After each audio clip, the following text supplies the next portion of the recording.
dipersembahkan oleh Halo, selamat pagi pemirsa. Apa kabar Anda hari ini? Kali ini spesial Dialog Metro TV Jateng DIY hadir ke hadapan Anda bersama saya Rida Pulpi, dan pagi ini saya tidak berada di studio seperti biasa, namun saya berada di Taman Indonesia Kaya Kota Semarang menikmati pagi dan juga sejuknya Kota Semarang di pagi hari. Dan pemirsa, 3 tahun yang lalu, Gubernur Jawa Tengah Ganjar Pranowo ini menggabungkan seluruh PD PKK se-Jawa Tengah menjadi sebuah entitas baru yang bernama PT BPR BKK Jateng Perseroda.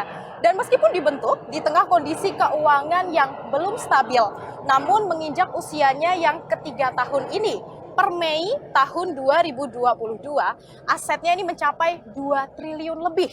Dan tak hanya itu, beragam produk dan juga inovasi ini diberikan oleh BPR BKK Jateng untuk menyokong dan juga untuk membuat UMKM di Jawa Tengah ini semakin maju.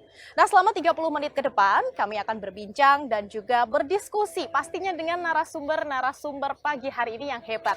Saya akan menyapa narasumber kami dulu pagi hari ini. Ada Bapak Sumarno, Sekretariat Daerah Jawa Tengah dan Direktur Utama PT BPR BKK Jateng Perseroda. Ada Bapak Kusnanto. Halo, selamat pagi Bapak-Bapak. Apa kabar? Pagi-pagi kita menikmati indahnya Taman Indonesia Kaya begitu ya Pak ya. Nah, terima kasih juga sudah berkenan bergabung bersama kami di dialog spesial Dialog Metro TV Jateng DIY pada pagi hari ini. Saya pertama akan ke Pak Kusnanto terlebih dahulu. Tapi sebelumnya saya ingin mengucapkan selamat ulang tahun yang ketiga untuk kasih, Mbak BPR BKK Jateng. Boleh tepuk tangannya. Oke Pak Kusnanto, 3 tahun berkembang melayani kebutuhan masyarakat Jawa Tengah termasuk UMKM. Apa progres dan perkembangannya? Apakah sudah memenuhi target? Terima kasih Mbak Pulpi, selamat pagi Pak Seda, Mbak Pulpi. Salam metal dari BKK Jateng buat masyarakat Jawa Tengah, khususnya customer BKK Jawa Tengah. Jadi BKK Jawa Tengah ini ada 3 fase penting yang memang harus dilalui. Yang pertama pada tanggal 2 Juli 2019, ini merupakan fase konsolidasi. Kemudian pada tanggal 10 Februari 2020 ini fase pemberian izin prinsip dari OJK. Nah, ini yang menarik pada fase ketiga, pemberian izin usaha nih dari OJK. Nah, pemberian izin usaha ini otomatis BKK Jawa Tengah menjadi perbankan. Nah, tentunya ini sesuatu transformasi yang luar biasa, metamorfosa yang luar biasa. Nah, 3 fase inilah yang menginisiasi, mengilhami kami di BKK Jawa Tengah untuk bisa mewujudkan target dari pemegang saham pemerintah Provinsi Jawa Tengah maupun kabupaten kota. Nah, capaiannya sangat luar biasa selama 3 tahun ini. Di awal kami konsolidasi, aset kami 2,3 triliun. Kemudian di tahun 2021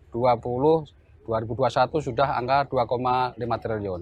Alhamdulillah target kami di tahun 2022 ini mencapai 2,7 triliun.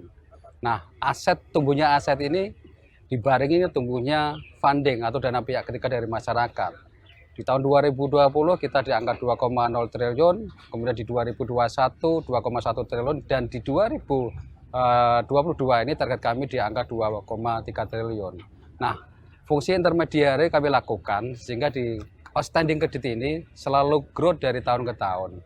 Di tahun 2020 kita di angka 1,3 triliun, kemudian 1,4 triliun di tahun 2021, dan target kami di tahun 2022 ini 1,8 triliun. Ini capaiannya sangat luar biasa, dan daya dorong dari pemegang saham, dalamnya ada Pak Gu, Pak Seda, dan Bupati Wali Kota di Jawa Tengah sangat luar biasa, Pak. Yang lebih menakjubkan lagi, karena kami sekarang sudah di angka, kalau di tahun 2020 sudah di angka 16,sekian%, sekarang sudah di angka 23%. Artinya bahwa kemampuan perbankan PT BKK Jawa Tengah ini dalam menghasilkan modal itu sangat luar biasa. Laba kami dari tahun ke tahun tumbuh. Di tahun 2020 kita baru laba 30 miliar. Di tahun 2021 kita sudah laba 57 miliar. Nah, target dari pemegang saham di tahun 2022 itu 75 miliar. Ini capaian-capaian yang luar biasa, dan tentunya perlu daya dukung dari semua masyarakat di Jawa Tengah, khususnya customer, pengguna jasa keuangan BKK Jawa Tengah. Nah, termasuk di dalamnya media nih. Kami butuh dukungan agar PT BKK Jawa Tengah selama usia 3 tahun ini berkiprah terus di Jawa Tengah. Gitu, Mbak. 3 tahun, namun capaiannya sudah sangat luar biasa begitu ya. Pak Sekda, bukan hanya kepada masyarakat, tapi BPR BKK Jateng ini juga berkontribusi aktif pastinya untuk pemerintah daerah, kemudian juga pihak ketiga yang berkepentingan. Seberapa besar pengaruhnya? Ya, sebetulnya kalau tadi udah dijelaskan Mas Coach Manto tadi bahwa awalnya ini kan tadinya kan dari sisi unit usahanya BKK ini kan tidak diawasi OJK. Ini digabung menjadi PT BPR BKK yang ini menjadi perbankan yang tentu saja kalau sudah diawasi OJK itu tadi satu dari tata kelola harus ada regulasi yang diikuti, bagaimana menjamin dana-dana masyarakat, bagaimana menyalurkan dana ke masyarakat itu ada yang mengawasi. Jadi tentu saja kita bagaimana PT BPR BKK ini bisa melaksanakan konsep bisnis yang sesuai dengan regulasi. Yang kedua kita memang ini kan BUMD kita ya, BUMD kita. Jadi pemerintah daerah itu membentuk BUMD. Ini tadi selepas dari kita menggabung itu adalah bagaimana meningkatkan kinerja ya. Bahwa BUMD itu dibentuk itu ada 2 tujuan. Tujuan utamanya adalah bagaimana BUMD ini berkontribusi terhadap perekonomian di Jawa Tengah. Jadi kita sebenarnya lebih ke sananya. Ini karena perbankan jadi bisa menyalurkan dana-dana ke masyarakat yang pada gilirannya adalah menumbuhkan ekonomi di masyarakat. Itu yang lebih utama, Yang kedua adalah karena ini adalah BUMD tentu saja bagaimana ini bisa berkontribusi juga terhadap penerimaan daerah. Karena ada konsep bisnisnya tentu kita juga mengharapkan kinerjanya adalah selain kinerja masalah dampaknya kepada masyarakat juga bagaimana berkontribusi kepada pemerintah daerah. Pendapatan asli daerah pasti juga ya, berpengaruh ya, sudah berpengaruh. Kemudian tadi kontribusi terhadap perekonomian Jawa Tengah. Kita tahu kalau BPR BKK Jateng ini memiliki keterdekat begitu ya dengan masyarakat kecil, kemudian UMKM. Nah, sejauh mana Pak Dirut ini PT BPR BKK Jateng Perseroda ini mengambil alih untuk menyokong UMKM di Jawa Tengah? Ya, terima kasih Mbak Pulpi. BKK Jateng ini tidak hanya bergerak di sisi nominal saja ya, tapi bagaimana peran BKK Jawa Tengah memberikan perhatian terhadap pelaku-pelaku UMKM. Alhamdulillah BKK Jawa Tengah sudah dipercaya masyarakat. Kita punya customer 453 customer di funding kami Pak. Sementara di lending kami bisa menghimpun masyarakat sebesar 46.000 orang.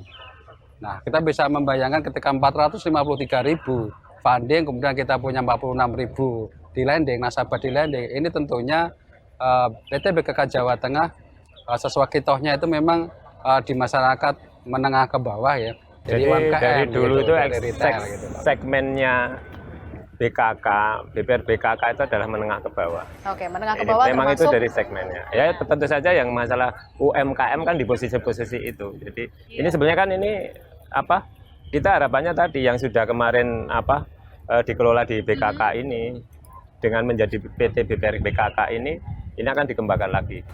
Oke, dikembangkan lagi UMKM ini lebih dikembangkan lagi. Apalagi Jawa Tengah sedang membangkitkan UMKM Go Digital, betul ya Pak ya. Nah, kita akan membahas lebih lanjut mengenai peran BPR BKK Jateng terhadap UMKM yang ada di Jawa Tengah. Tetap bersama kami.